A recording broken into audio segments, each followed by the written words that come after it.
Hello. Back with another Hayao Miyazaki movie.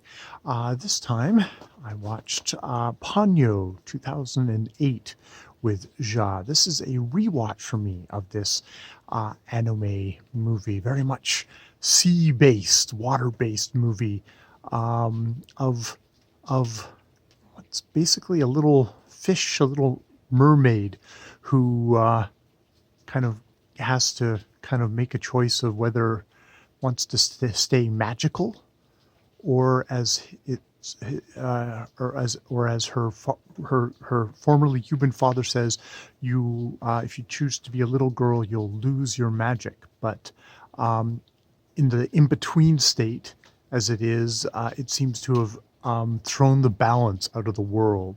Um, Miyazaki movies are often concerned, it seems, with the balance of nature and technology, the nature of magic and the mundane.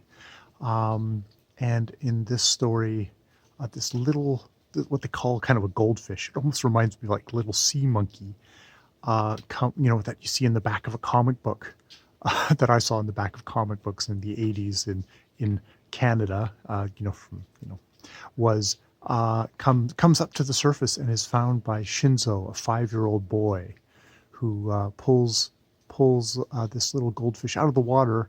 It's got a human face and calls her Ponyo.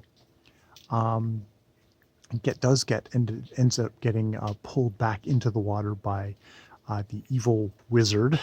Not so Turns out not so evil, because this is Miyazaki, where nothing is so black and white, so blunt as a black and white. Miyazaki is very much not about putting moral absolutes in stories for children, which is really also refreshing, because that is, I mean, it's sometimes it's the benefit of a children's story, but sometimes it's the negative of a children's story, of putting in things into easily dividable bad, good.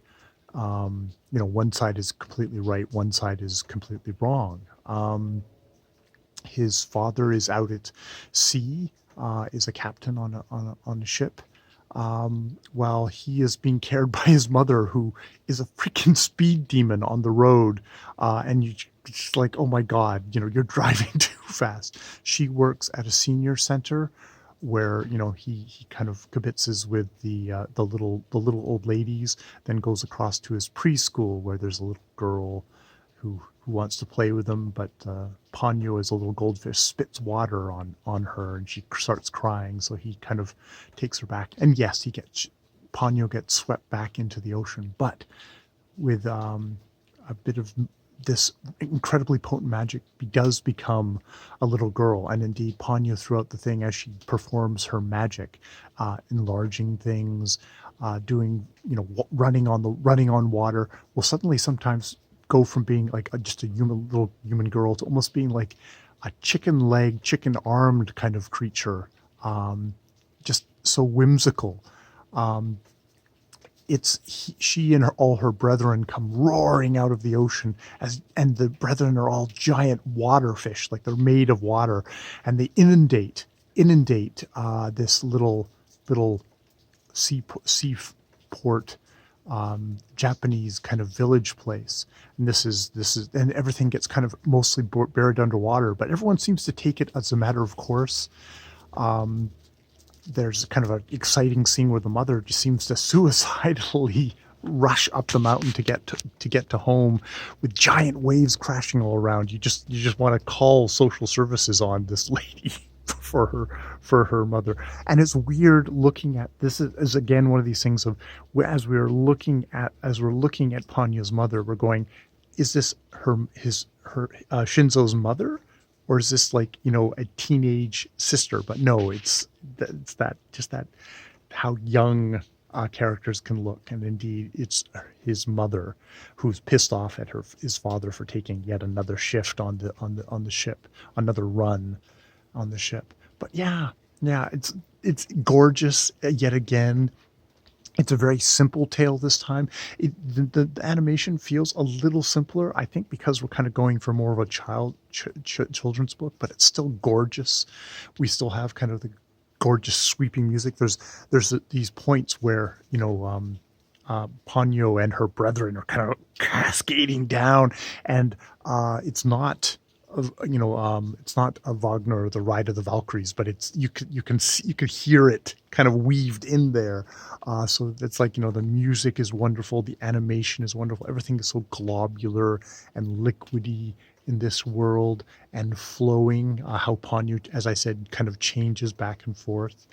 Um, and just yeah, beautiful little tale, which ends at the end with Ponyo's decision, and then just pops like a little bubble, like a little, um, yeah, like a little kind of bubble with the light shining through it. It's just gorgeous. Yeah, yeah. So that's 2008 Ponyo.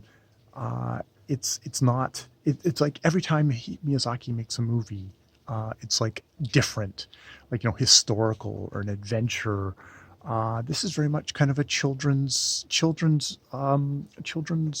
storybook story, like a Little Mermaid or something like that, and is beautiful and simple, but just perfect in its simplicity. That shimmering simplicity. Yeah, yeah. Lovely work again from Hayao Miyazaki and his all the many people I'm sure that take to craft and produce a film like this. Just gorgeous, gorgeous. He and his team. Hats off. All right, more videos later.